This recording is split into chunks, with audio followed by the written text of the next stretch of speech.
Okay, so we're here with Douglas Chan, personal insurance sales manager at the Reliance Insurance Group. How you doing, Douglas? Doing all right. Thank you. Yeah, thanks, Doug, for taking the time today. We really appreciate you coming down. My pleasure.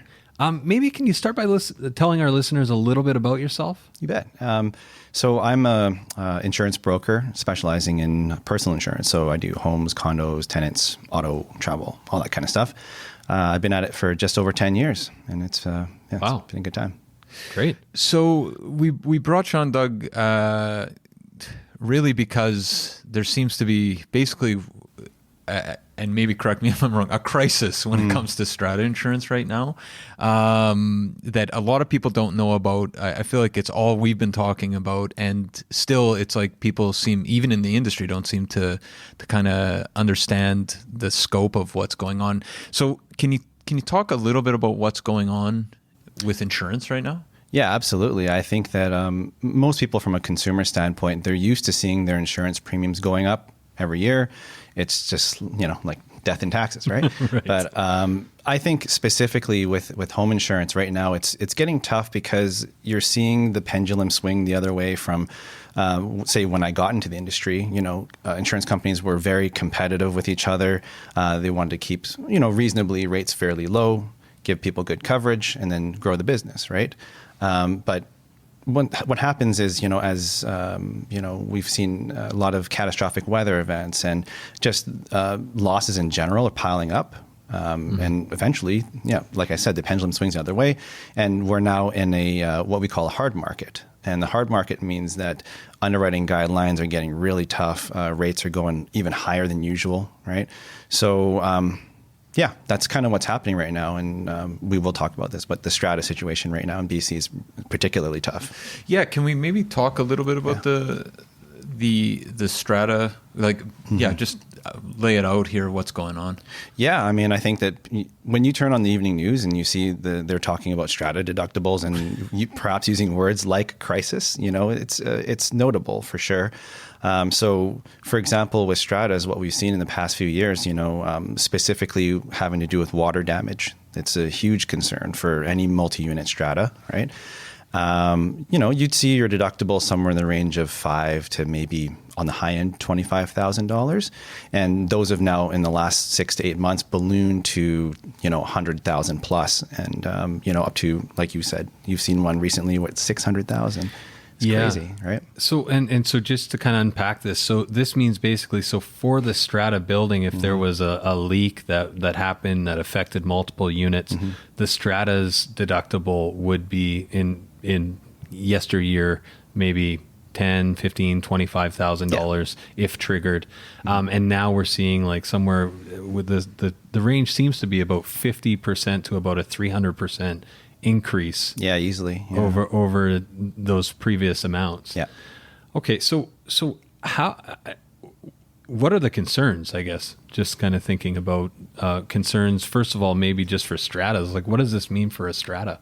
Well, what we're seeing right now, and again, my agency, we don't do a lot of big stratas, but what I've heard anyway is that those companies, they're really struggling even to obtain renewal terms. So what I hear from my clients who are the unit owners would be, we don't know what's happening. Our strata is supposed to be renewing. We've maybe gotten a 1 month extension, a 2 month extension, and they're all just kind of holding their breath, waiting to see what's going to happen. And it's, it's definitely uncomfortable to say the least. Yeah. And so if I understand correctly, so it's usually the water deductible, and I think anyone who at least lives in Vancouver has seen kind of the restoration vehicles parked outside of a high rise. Are busy, yeah. Like it seems fairly consistent. Some buildings are worse than others, where there's kitty litter put down the toilet or whatever, where there's a leak and it impacts 5-6 units. So that's the risk that these insurers are trying to get away from, right? They're the ballooning costs. But so the deductibles go up, and they go up to $100,000, $250,000, Sure. $500,000. And premiums are going up as well right now? Yeah. I'm a little bit, again, more removed from that, but I've seen my clients have sent me, copies of AGM minutes or just literally notices they've posted in their elevator saying, hey, we renewed our insurance. This is the new deductible. And by the way, our premiums have gone up from whatever. Like I've seen triple, Yeah. It's just, I mean, somebody just sent me a photo of outside an elevator out in Burnaby where, they said it was from 25, the deductible went from 25, not quite as bad as the one that you're talking about, 25,000 to 100,000. Yeah. The premium went up. They didn't say how much, but they said there's going to be a 20% increase in strata fees to cover that. They're going to have to borrow against the contingency fund to get it going. And that doesn't even seem, that kind of seems like not the best case scenario, but they didn't get, we've heard worse, right? We've heard far worse, yeah. Yeah, I mean, if you're not able to get insurance, period, then that's obviously the worst case scenario, right? So, I guess you put that against double or triple the premium, I guess you have to stomach the latter, right? Yeah. So, yeah. So is it possible, just thinking out loud here, like, is it possible for a strata to not be able to get insurance? And if they can't, like, what does that look like? You have, say, 190 units in a strata building, like, and nobody's willing to insure it. Is that where we're going? Yeah, from what I've heard, it's in some cases what they're having to do is they've got multiple insurance companies just coming in and subscribing, or just only taking on a fraction of the risk, right? So and even then, not able to get 100% coverage, right? So. Yeah, it's a problem for sure. I don't know how, say, the ones that I've heard about have been resolved, but someone had to come to the table. Yeah. Probably for a pretty penny. Do you mean like somebody would, like an insurance company might take on like the water deductible, another company might take on like, I don't know, fire or something along those lines? Or do you mean a percentage of each? A percentage of the entire, when I say risk, I mean just like, say, the risk is the building, right? And so then usually then it'll show you a list of each insurance company who's like I said, subscribed or part of the list of insurers, right? So they'll say ABC Insurance is on for 40% and XYZ is on for whatever the rest. Right. But from what I've heard, it's been more difficult to scrape together that 100%. Okay. Yeah. So in those cases, you work on you guys do some strata, but you've helped a lot of our clients as well, like on the personal insurance side. That's right. What happens for either investors or homeowners right now, where suddenly it's like, okay, well, the deductible went from whatever 25K to 150K. How does that impact their personal insurance? Well, it greatly limits the options that you have. Again, as a consumer, myself, I'm a condo owner, right? Where before, if you go to a general brokerage like my company, Reliance, right? Easily, you could have 6, 7, 8 viable options, right? Varying rates and coverages, right? So you kind of pick and choose what is most ideal for you. At this current juncture, I think that if you say you're over $100,000 on your water damage deductible for your strata, you're pretty well limited to maybe 2, maybe 3 options. And that hurts as well, because then you don't really have as great of a variety of choices out there, right? So as a broker, I'm as clear as I can be on that. Just like, listen, under normal circumstances, we'd like to be able to offer so many more choices, but right now it's pretty much a 2-horse race. Right. Yeah. And so if you go from, say, let's call it 6 or 7 options to 2, Sure. because 5 parties have decided that they just don't want to even be involved at all. Yeah. Right. What does that typically mean for how much you're, like, a average homeowner that's trying to insure a condo? How does the policy change, and what, in terms of pricing, does that how is that reflected in an annual kind of insurance policy? Well, I would say even since I got into the industry, like I said, in 2009, when you could get a condo insurance policy for, say, $250, $300, right? Right now, you're seeing the entry level for, a bare basic policy probably triple that, right? Especially if you're a first-time homeowner, you've never had insurance before, so you don't have a lot of discounts to offset, offset that. how does that work? I think that what you're going to see is, regardless of how many options you have, the premiums are going to go up. I've been telling my clients for years, right now, you think it's bad, your premium's going up, say 10, 15%, which it seems like a lot because I know I don't make 15% more than I did last year, right? But it's going to be really tricky. I think that you're going to see condo owner insurance premiums probably get up to the range of, or even eclipsing homeowners just for the basic coverage. Because you look at, again, your dishwasher leaks. It could have nothing to do with you. It's not your fault, but you're the one getting the bill for it. Yeah. In your condo, excuse me. Yeah. Well, in that, so it's interesting because I think a lot of people would think, okay, the higher the price point or the larger the square footage, the higher the insurance. But it's actually the risk, especially in a condo building, a condo high rise, where I heard on the radio somebody say something about, oh, my cat turned the faucet on. Likely story, right? Sure. But if something like that occurs and it trickles down through 8-10 units, like that's the bill there is enormous. But so it sounds like worst case scenario. I'm just trying to get numbers here. So if you're paying, say you're paying $800 a year. Let's just say $800 a year, and your Strata gets a policy that it's bad news across the board. So then your Strata fees go up on that front, say to the tune of 15-20%. If there's actually water issues, there's potential costs there. But on the insurance side, from 800, would you be thinking, like you're saying, 15-20%? So it's not all. I was actually thinking that on the personal side, it might be a lot worse. Like, I mean, that's still whatever it is, Yeah, like I said, that's for like a fairly entry level type, But if you're one of those unlucky people where you're building your Strata deductibles going through the roof, and they're telling you need $250K or $500K coverage, right? You're for sure looking at probably closer to double that, I would say. And are you still seeing insurance? Like, are there still options for people with the $500,000 water deductible, or are you seeing the potential for no options for insurance for some homeowners? When it starts getting that high, like I mentioned, there's basically two options, and I don't want to bore you with too many details, but there's one insurance company that is fairly good on that front. They'll give you a lot of coverage for the Strata deductible. So at that point, actually, with them, we're not too worried. But there's another loophole in the wordings, and you got to be careful with your wordings, right?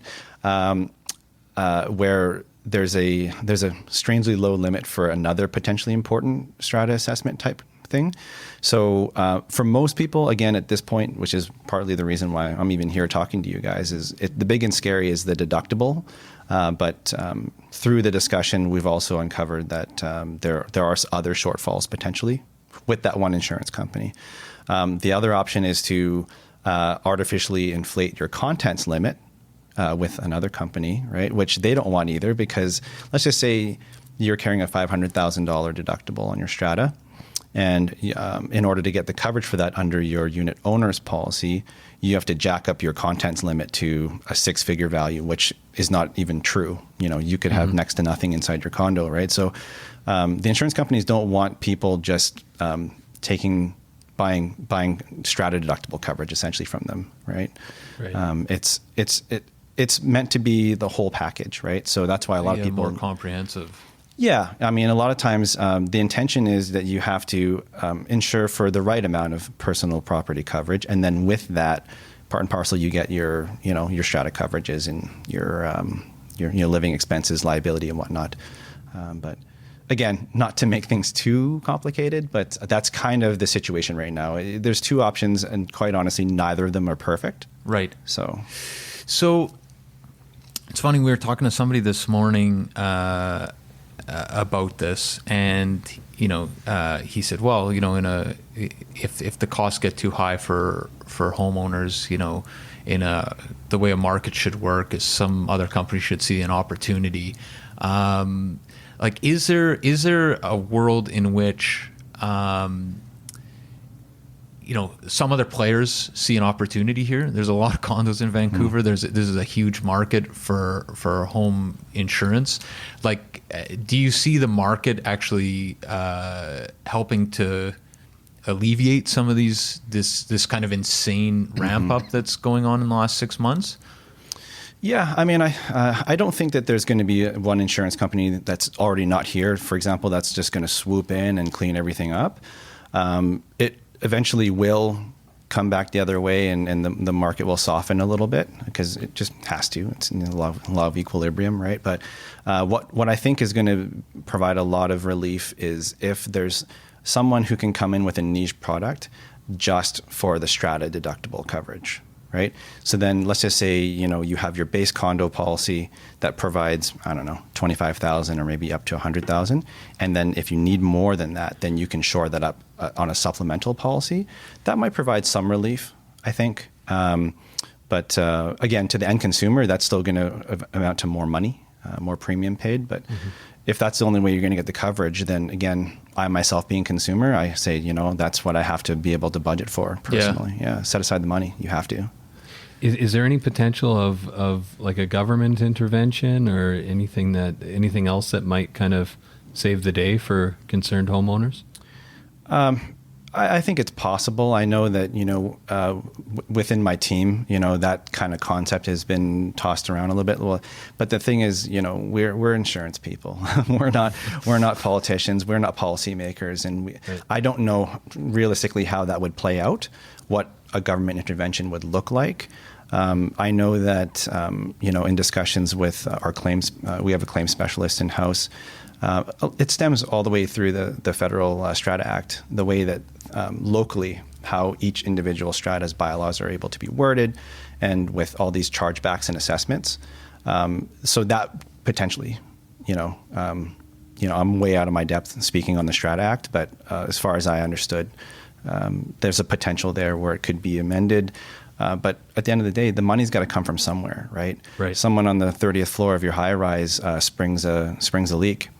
Who's going to pay for that, right? Mm-hmm. So Yeah. So is there anything like what can, in the short term, I guess, it sounds like you're fairly confident that, like everything, the pendulum will swing back. There's brighter Fingers days. crossed. brighter days. Don't hit the parachute, the eject button yet. But what at this point can Stratas looking for insurance or homeowners do? Like, do you have any tips for anyone out there that's dealing with this? Well, on the Strata side, again, you got three players in the race. I mean, I don't mind saying their names. It's BFL, Capri CMW, and Hub, right? Those are the big three.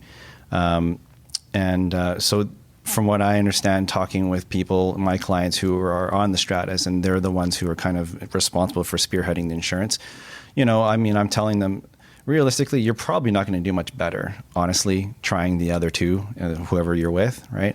But, go have at it if you want to go but through literally the drudgery. it's just shop around to the other two, basically. I realistically don't know if the other two could do much better than whoever you're with right now, right? For the condo unit owners, right? And mind you, that includes townhouse owners as well, right? I would say that you've got to, if you're working with a broker right now, you've got to trust them that they know what they're doing, and that they do have your best interests in mind.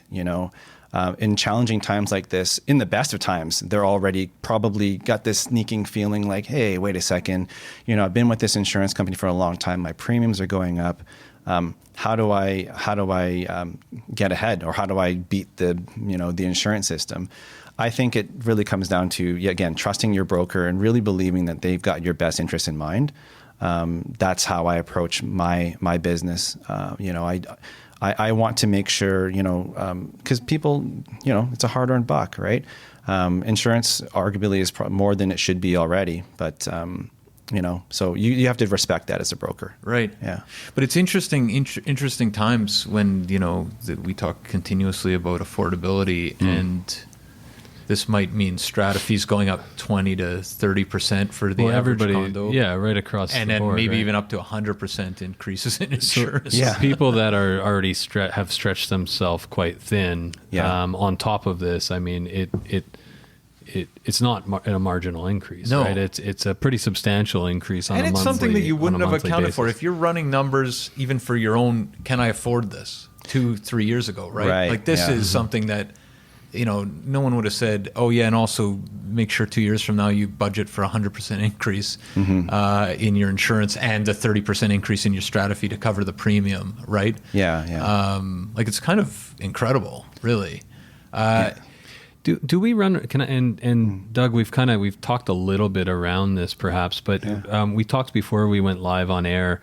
I just heard a story about a building downtown Vancouver hitting a $600,000 water deductible, and the homeowners in the building cannot get, from what they can tell so far, they haven't been able to secure a rider for covering that deductible if one of the homeowners triggered it.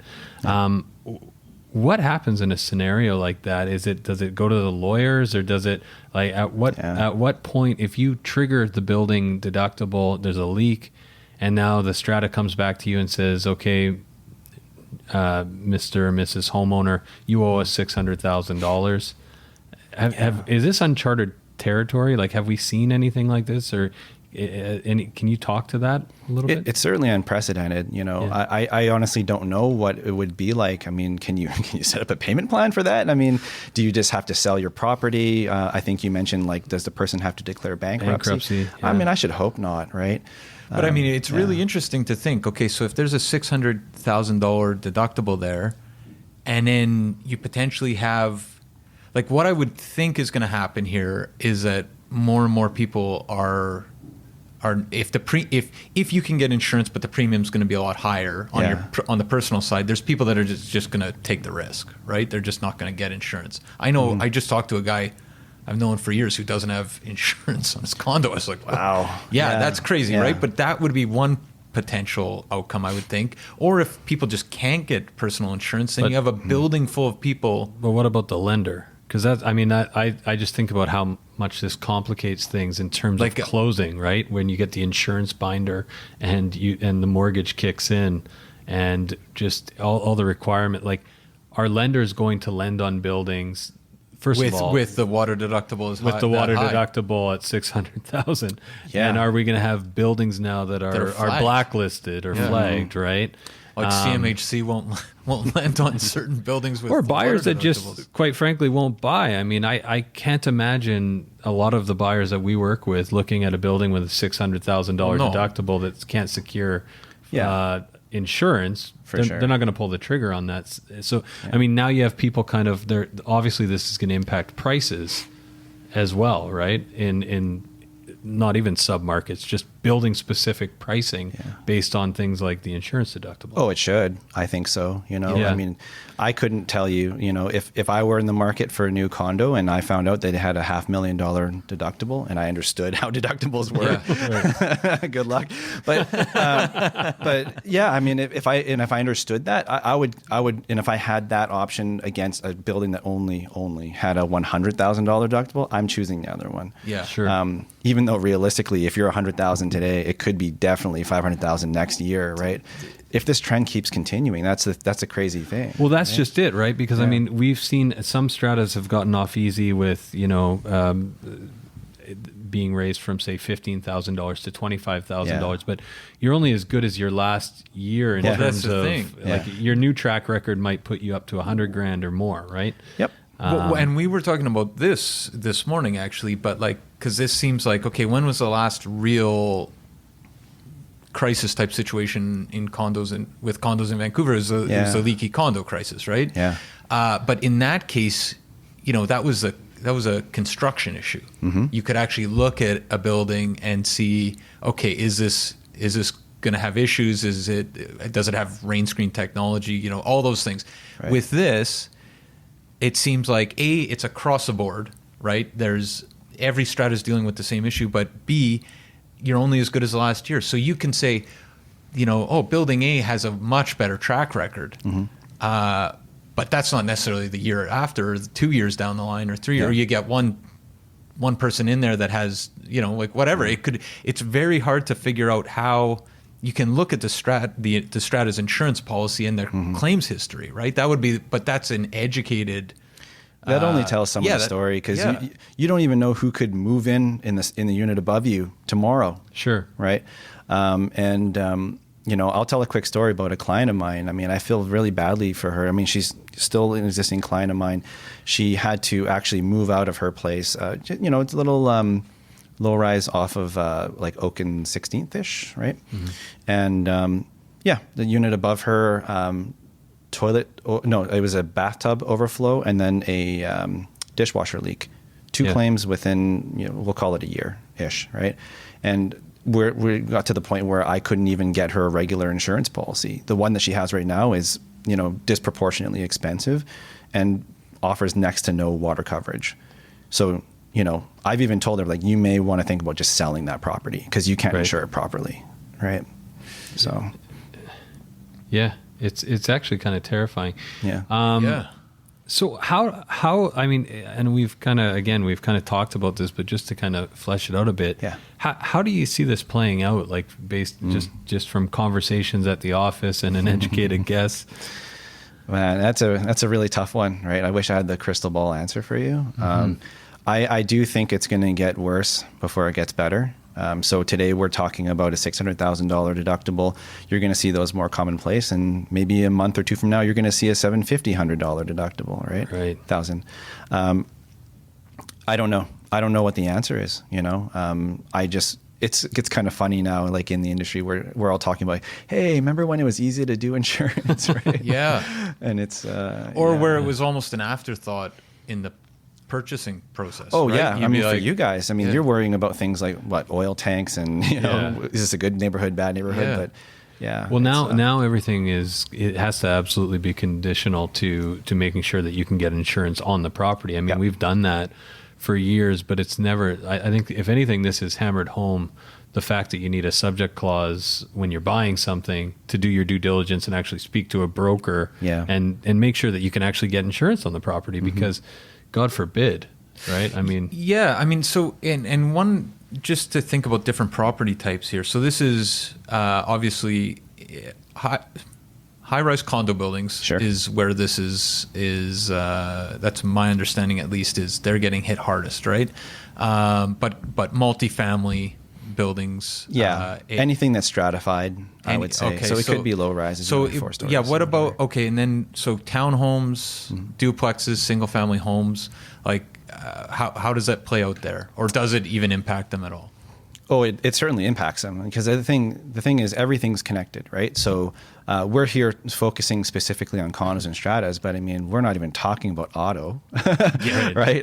Good old ICBC, the private market, in BC is not in a good state either, right? So for those clamoring for the privatization of auto, it's not as easy an answer as just saying that. But we also do like marine, pleasure craft, right? So you got people who like to putt around in their boats in the summertime. Those rates have gone up easily 30 to 50%. Everything's connected, right? They have a flood in the States, in Houston or whatnot, earthquake in Japan. Eventually it all circles around and everything's connected. So, So is it connected though, just so I understand, is it connected in the sense that these are global insurance companies that are kind of factoring in just their risk globally? Sure, yeah. Yeah, that's what you're getting at. Yeah. Obviously, because a lot of the companies, they do operate internationally, right? And, not to mention reinsurance, which again, insurance for insurance companies, for example, right? They're all connected in that way as well, right? So that's why if they've got, billions of dollars being paid out in Australia right now, for example, right? We talked about that. Again, there's always a ripple effect, right? So, but you bet they're keeping, very, specific data on localized areas. So they want to know what's happening in BC, Canada, and, whatever, so. This might, and just maybe to shift gears a little bit, but we've talked a little bit about this on our podcast, but a lot of people, when they, you can go online and get insurance, or you can use a broker. Why use a broker? That's a good question. Being a broker, I can't help but toot our own horn here. Right. I just think that when done properly, it benefits the client, right? Much like using a broker for anything else, right? It's you literally need a middleman. Like, you as a person cannot call, for example, Intact Insurance downtown and say, hey, give me a quote. They're going to tell you, find a broker, right? But again, when it's done right, it's like not only that company, but whatever else is open to you, right? And then we have that discussion. We create that relationship and find out what is it that you're interested in, right? Because a lot of people, for example, they're just like, just find me the cheapest thing. I'm like, all right, well, if you say so, right? But most people agree with me after having a proper discussion. Like, let's find something with good balance, right? Right.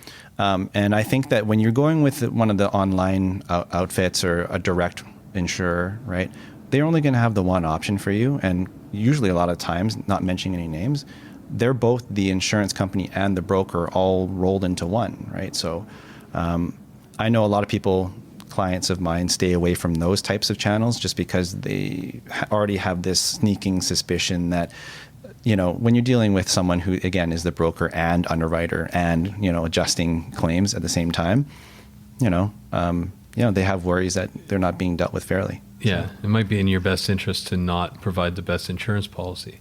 I would hope not. I mean, they're still, the people who work at those types of companies, I'm sure they've got integrity and you like to believe the best in them. Sure. All I can speak of is, for myself and the strength of the broker channel. I think it's, I've been in it, again, for 10 plus years now, and I believe in it.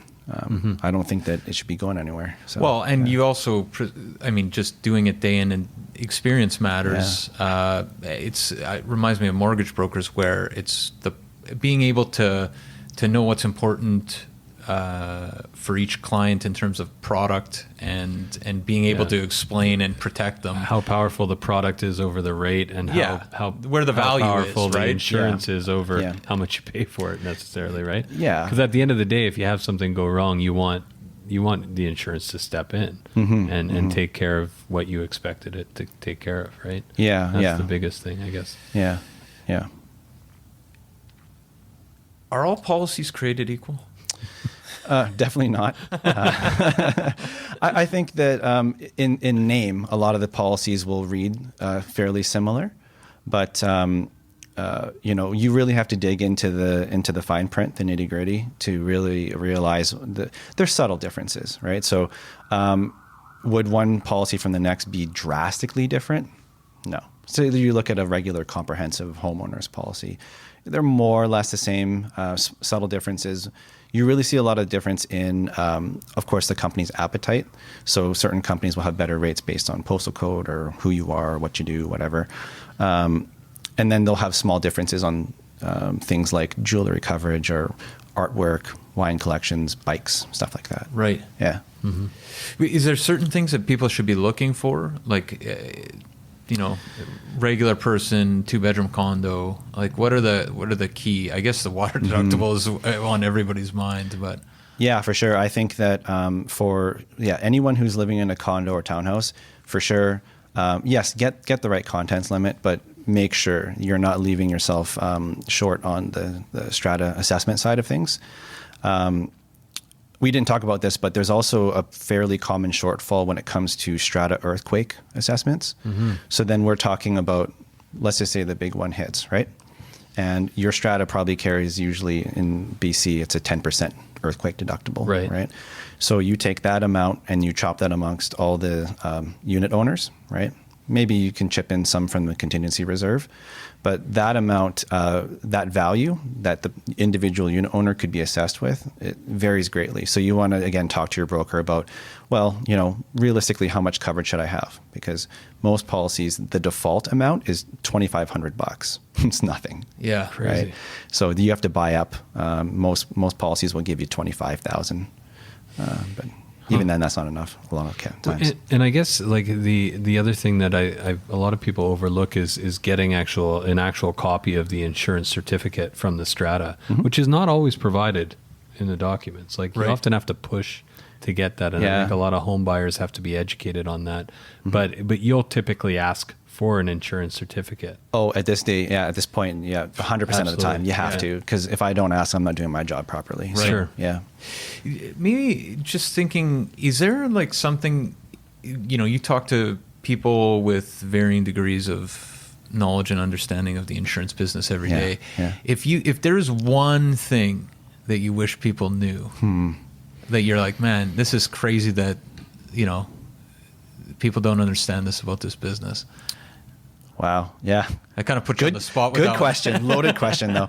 I mean, I think that again, we've been over it a lot, but I think at this point, to me, when I encounter someone who lives in a condo or townhouse who doesn't have condo insurance, to me, it's like, we got to do this like now, because it's just, you're leaving yourself so exposed. Like very, very few people can self-insure or pay out of pocket for these types of deductibles. I mean, even 25 grand is enough to seriously hurt someone financially, right? Let alone a six-figure value. Right. So, and it's amazing because, like, just piggybacking on that, I talked to I was like, run, don't walk to get insurance. I didn't realize he didn't have insurance, but he said, well, the Strata has insurance. See, yeah, there's a lot of misconceptions about that. Yeah. We see that a lot with stratas and condo owners, and also just regular landlords. So regardless of property type and their tenants, a lot of times the tenants, so the people that are renting, assume that the property owner's insurance will cover their stuff. It'll cover them if they have to move out because there's been a flood or a fire. No, you need to get tenant insurance for that. And it's that's a huge misconception out there, I find. Yeah. Well, maybe we'll leave it there. But I just had one very quick. Yeah, I feel go like ahead. this is this is just the way this is going lately. Global warming, like you mentioned, Australia. Sure. Is there? Do you it seems like the insurance business is just getting more challenging. Like, what do you see the future of just insurance more generally? Like, we hear the dumpster fire at ICBC, right? "Quote unquote" dumpster fire. You're saying that there's trouble ahead in the homeowner insurance. Like, it just seems like this is that the risks are just are increasing every day at a level where, like, to be an insurer, it doesn't even seem to make sense in a lot of cases. Like, what are your thoughts on that? It is super complicated. I would like to think that it's going to come to a point where it feels like a fair value proposition for the consumer, but it's just so hard because it is getting more and more complicated. Things are getting more and more expensive to fix, to replace as well, right? One thing that comes up a lot, we're an auto plan agency as well, so we get a lot of walk-in ICBC business, and no one loves ICBC, right? And it's a racket. These guys are crooks, this and that. We hear everything under the sun, right? Yeah. And at the same time, you have to look at opinions aside about mismanagement, being wasteful, whatever, right? The thing is that in BC, we have a very unique mix of circumstances, right? You look at Vancouver, it's a very driving dependent setup. I mean, transit is what it is, but people like to drive here. We also have a lot of money in the province, so we have people driving very nice cars. And that's why ICBC last September, they did a major overhaul of their system, trying to get the rates right. So the L and N drivers are paying, especially N drivers, paying way more, right? Yeah. Right. If you've been in at-fault accidents in the past, you're going to get hammered, right? Does that mean that people who are claims free are going to save money now? No, probably not, because ICBC has to dig themselves out, right? They're still in the red and they've got some work to do. But yeah, they're really focusing on the people who really should be paying more. And I have hope that they're getting that right now. So, yeah. Right. Well, that's good news. Yeah, I know that only addresses part of your question, but the rest of it, as far as homes and whatnot, it's just getting more complicated now. Like I said, the cost of materials, labor, everything is going up. So does insurance. It has to. Yeah. And so the market shifts, right? And then the market likely will moderate or potentially shift back depending on the circumstances. But unless we just see a continued push forward. Yeah, the towards, only issue there global is catastrophes. I think, the risk seems to be piling on. Yeah. Mm-hmm. Well, so a few more years of hard markets. Yeah, I mean, we're really hoping, but I don't see anything different for 2020, to be honest. Yeah. But we'll see. I got my fingers crossed because it make my job easier. Well, we need to go out on an optimistic Yeah, I was going to note say here. that was So we depressing. have the yeah. Thanks for that. We do have a segment called the 5-Wire 5 lighthearted questions. Sure. Some of them about Vancouver. What is your favorite neighborhood in Vancouver? Well, I'm partial. I grew up in Kerrisdale on the west side, so that's always home for me. I recently moved to East Van, so my new favorite place is Hastings Sunrise, I guess. Great. Yeah. There you People go. stay up a little bit later than in Kerrisdale. Maybe, yeah. Favorite bar or restaurant? That's also a tough question. Nanaimo Sushi. I was going to Yeah. say, what's up, hot dog? Okay, yeah. That's another just Hastings I was just there a Sunrise. couple weeks ago. Yeah, Oh, Yeah. nice. The drum kit in the bathroom is a real. yeah. Well, especially since moving, I think my wife and I have really enjoyed. There's a really nice Vietnamese place on Hastings, and I'm going to say Slow-Canish. Yeah. Bao Chow? Yeah. Yeah, That's I mean, a great spot. Great as far as I know. Yeah, family run. They're super nice, and They've yeah. been there forever. They're the spring roll kings. They're my favorite. So yeah. I feel like the Hastings Corridor still has some really great family-owned restaurants that Yeah. are phenomenal and hidden gems too. Yeah, and it's really coming up, which is exciting for us. So, Yeah. Totally. Yeah. Totally. The Spring Roll Kings. Oh, they're the best. Really? Yeah, they're really good. Spring rolls. That's And that's I'm their jam. a huge fan. Have you guys heard of this? I just on a side note, but there's this guy. I forget what his name is. I think it's like the Dumpling King. Yeah. But he only does delivery all around Oh, Vancouver. yeah, I think it's you like told me about this guy. and he makes a variety of different dumplings. You can get like vegetarian or whatever, and he'll drop off 100 for you or whatever, and they come frozen. And you've heard of this? Just a Ukrainian guy Yeah. that's making No, pierogies? he's just a guy. He's a young guy that really is into dumplings. We should get his name. We'll do a. The riches are in the niches, they say. Yeah. What a I've great heard business. great things about Dumpling King. So Is it Dumpling King? I It is think it is Dumpling King. Dumpling King. Yeah. Yeah. That's he, good. He drops. He's on the bike route. yeah. One piece of advice you would give your 18-year-old self. Ooh. Network. I think that that's a great it's when I was younger. That was my parents were always harping on me about get out, meet people, just make connections, right? Yeah. And it's I've always been up for meeting new people and making friends, but it wasn't as focused. I feel like, and once you get into a career mindset, you realize just how important it is, right? So, yeah. Reputation is everything. Yep. You got to put your best foot forward and you just meet people, that's the name of the game. Yeah. Right on. A book you would recommend? I'm going to embarrass myself and say I don't do as much reading as I should. I thought you were going to say Celestine Prophecy or something. I was going to say that is embarrassing. Yeah, gosh, I honestly, I couldn't tell you the last time I read a book for leisure, to be honest. And something that you've bought recently for under $1,000 that's had an impact on your life. Oh. Not insurance. I assume let's get off of that note. Yeah. Positive impact. We really like cooking at home, my wife and I, right? And we bought one of those Anova sous vide machines. You guys have one of those? I don't have one, but No, but Hawksworth does. Oh man, I doubt it's that one, but that's how they make their pro chicken. Yeah, the pro grade one. No, it's a game changer, man. It's for the cost. I don't know, it's like $200 or whatever, but it's amazing. You'll never screw up cooking meat again. Is that so? So how long does it take typically? Oh, it depends. Yeah, I mean So you put the meat in. It's like almost like slow it looks cook, like though. it looks like a almost like a Ziploc bag. You're just right? giving it a nice bath. Yeah, yeah. You put it in it has to be a food grade plastic bag. Yep. And you submerge it in the water. You set the temperature, and it just we cooked a leg of lamb. It took us like 8 hours or whatever. But depending on what you're cooking, and it's just like you'll never have a dry piece of meat again. Yeah, the chicken I've had has always been the best amazing. chicken I've ever had. Yeah. We're big now on the what do you call it? The steam. It's steam fryer. Do you have a steam fryer? We have an air fryer. Or an air fryer. That's the one. Yeah. Yeah. The air fryer. Yeah. It's good for chicken too. Got one of those for Christmas. Yeah, I mean, you can tell we got all the gadgets, right? So Yeah. it's air fryer is good. Between the two, I would say the sous vide is The sous vide, the really? must have. Yeah, Oh, that's good. yeah. Ah, so Hey, well, Positive Christmas. positive end. Christmas is only a year away, Matt. Now you know. Yeah.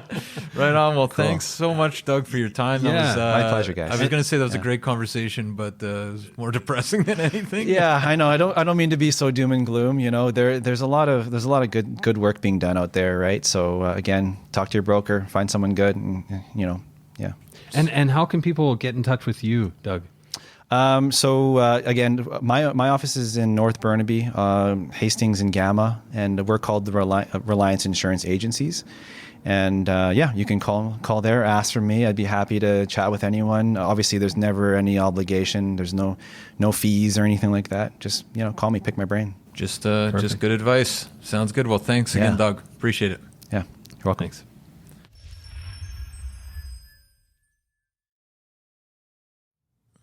Hey everyone, if you're still watching, I think that means we've had another successful interview on the Vancouver Real Estate Podcast.com. That interview flew by. It was one of the better ones. There were some great jokes. I'm still laughing about that one joke. And what a great guest. It was one of the best. We should say this is pre-recorded. This is pre-recorded. I've been drinking this coffee on and off for weeks. And I'm still fasting. Yes. I'm feeling very good about where I'm at. I didn't even know you were fasting. But make sure that you do subscribe somewhere around here. Right over here. And I think it is right and over here. Join us for our live events. We're doing the Vancouver Real Estate Live. There's no reasons why you shouldn't subscribe here.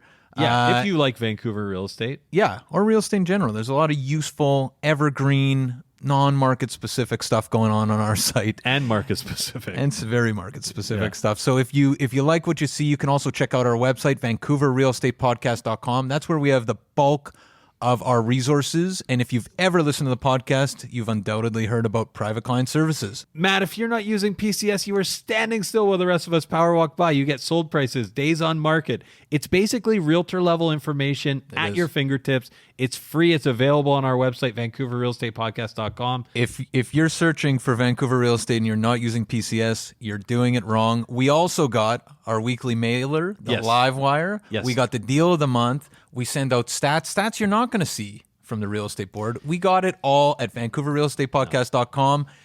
If you want, sign up over there. Or if you want to talk about real estate or anything really, give me a call. 778-847-2854 or Matt at VancouverRealEstatePodcast.com. Or you can try me at 778-866-4574 or Adam at VancouverRealEstatePodcast.com. We also got that secret line. Info at VancouverRealEstatePodcast.com. God, is that you? No, it's me, Margaret. Well, all right. that was a bad joke. All right, come on. Have a good week, guys. Take care.